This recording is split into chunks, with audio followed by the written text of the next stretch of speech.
My name is Storm. If you're new here, don't forget to hit like and subscribe down below so that you get a notification every time I post a new video. Today's video is about furniture flipping as a hobby to make you extra money or become a full-time career slash hobby slash arts and crafts. I got into furniture flipping as a hobby after I moved into a house and I didn't want to pay $3,000 for a dresser. I'd watched some videos, talked to some friends who had done it before, and it looked relatively straightforward, and I love working with my hands. I worked in orthopedic surgery for the last 4 years. It's like orthopedic surgery, but for furniture.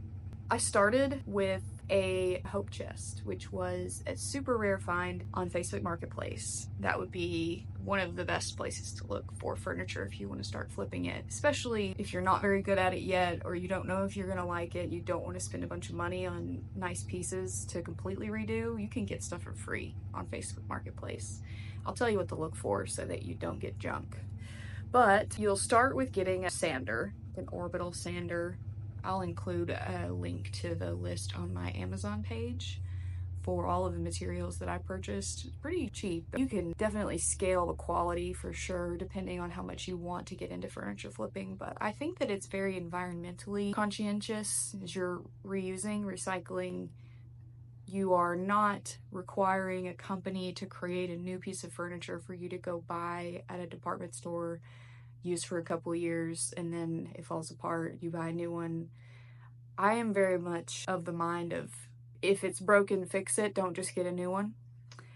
So I refurbished a bunch of furniture, furnished my entire house, had a lot of fun doing it, learned a lot of new skills, and it was a lot of mindfulness and therapeutic recovery for me after I did leave my job at bedside as an orthopedic PA. Something about taking something broken and old and making it new and beautiful is very cathartic, and also can take broken you and make it new and beautiful.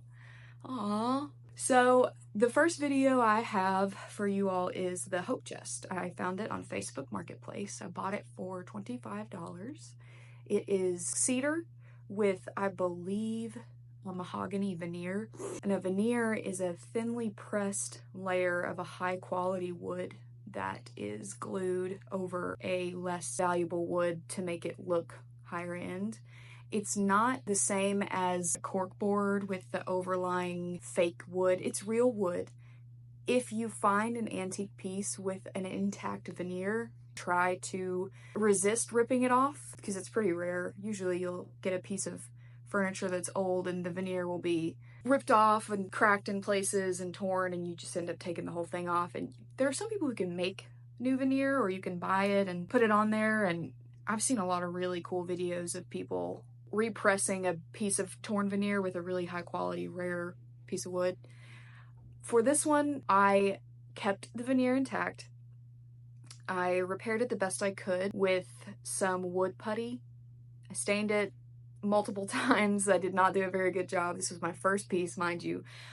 I've not put the feet on it yet because it's in storage, but I'm pretty happy with how it turned out, and these go for upwards of $500 to $600. I used an orbital sander, some degreaser spray, microfiber towels, a wood stain that was water based in a medium color. I used wood putty, wood glue, and a wipe-on polyurethane coating. You want to find a place that is very well ventilated. Ideally have a shop vac that you can attach to your sander so that sand doesn't go everywhere.